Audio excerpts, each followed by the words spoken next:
In the previous video, I analyzed an accident that occurred in thermal conditions with seemingly strong thermals, where many pilots were flying at very high altitudes. In this video, I will analyze a collision between two paragliders. However, the conditions here appear much milder. The pilots are flying at nearly the same altitude, seemingly in dynamic conditions, sticking close to the mountain, and in light wind that normally wouldn't pose much of a problem. Sometimes these calm dynamic wind conditions with little thermal activity give us a false sense of security. What does this mean? It means we believe we're safer than we actually are. We relax, lower our guard, and start focusing on less important things, like taking photos, talking on the radio or phone, or turning on a video camera. This can lead to a chain of errors that might result in an accident. In this accident, a tandem pilot with a passenger and an apparent beginner or student paraglider are involved. We see how they are on a collision course. It's important to note that the tandem pilot filming the incident had the right of way, meaning they were flying toward their right, with the cliff on that side.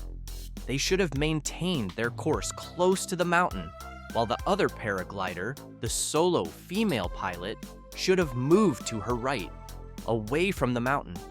However, as seen in the video, both had ample time to react before the collision, yet neither of them did. While the tandem pilot had the priority, if you notice the other pilot isn't moving away to their right, it becomes your responsibility to avoid the collision. What should the tandem pilot have done in this case? Very simply, check behind for clearance, made a 180-degree turn, and left the area. But either due to stubbornness or simply not seeing the other pilot, they stayed on a collision path. It's clear the solo pilot was likely inexperienced, as she was flying a beginner's wing and seemingly panicked, evidenced by her scream before the collision. We see here that several seconds pass, yet there's no reaction, and she screams. Neither of them had enough time to deploy their reserves because they were flying too low, probably no more than 20 meters from the mountain.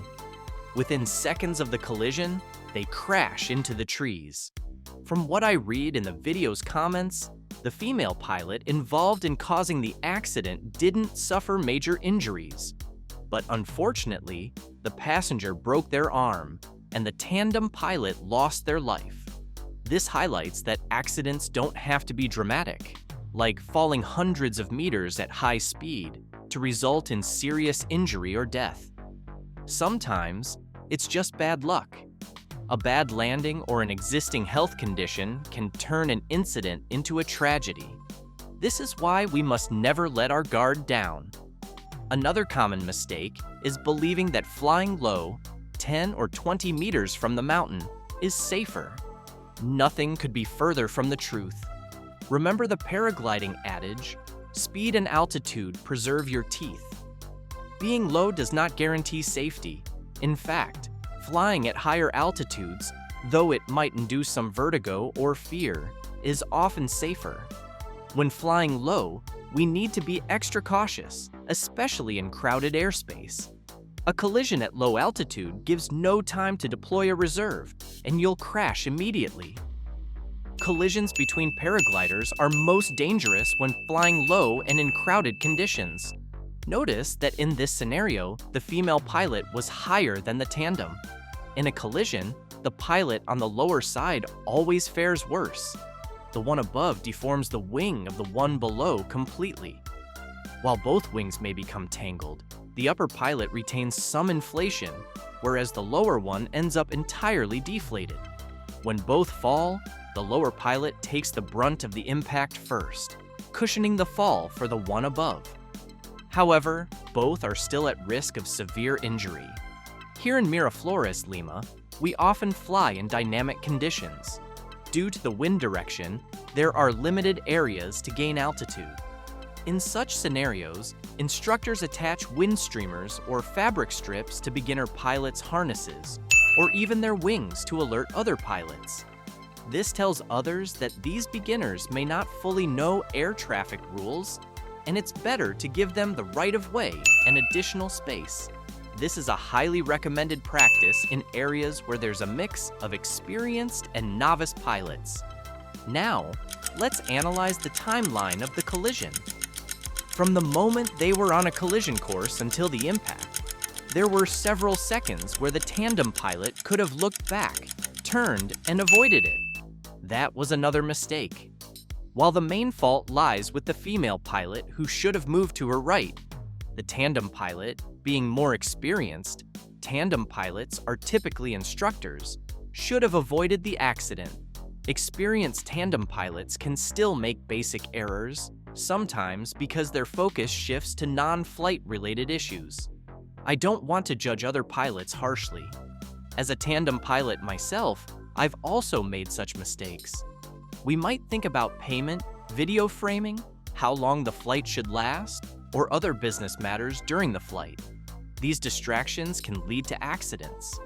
When flying commercially with passengers, we need to set aside business concerns and focus solely on safety. It's common to see pilots distracted by tasks like starting a camera or adjusting its angle, which diverts attention from their surroundings. While this wasn't the case in the video, I've seen it happen before.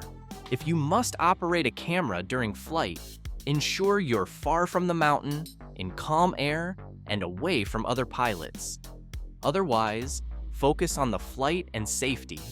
A missed video is far less important than avoiding an accident. This incident teaches several lessons. 1. Don't become complacent in calm conditions. Always stay alert. 2. Flying low requires greater caution. High altitude is safer. 3. In crowded airspace, especially in dynamic conditions with many pilots at the same altitude, stay vigilant, particularly around beginners. 4. Mark novice pilots visibly to alert others to give them space. 5. Separate business from flying. During a flight, focus solely on safety. 6. The most critical lesson: if you have the right of way but see another pilot ignoring traffic rules, don't insist on your priority. Instead, look back to ensure it's clear, make a 180-degree turn, and leave. Avoid stubbornness. It's better to land low than risk a fatal collision. It's important to remember that not all pilots are well trained, and poor air traffic practices are common. In making this video more educational, I've made logical assumptions that may not be entirely accurate. For instance, I assumed the tandem pilot was highly experienced, but they may have been new to tandem flying.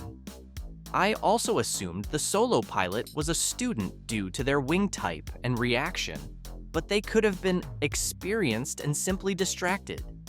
I commend the bravery of pilots who share their accidents publicly. These incidents provide valuable learning opportunities that help prevent future accidents. Many accidents share similar causes. By understanding these, we can avoid countless incidents. If you found this video helpful, please give it a like. It helps me a lot. Don't forget to subscribe for more content like this. Thank you, and see you in the next video.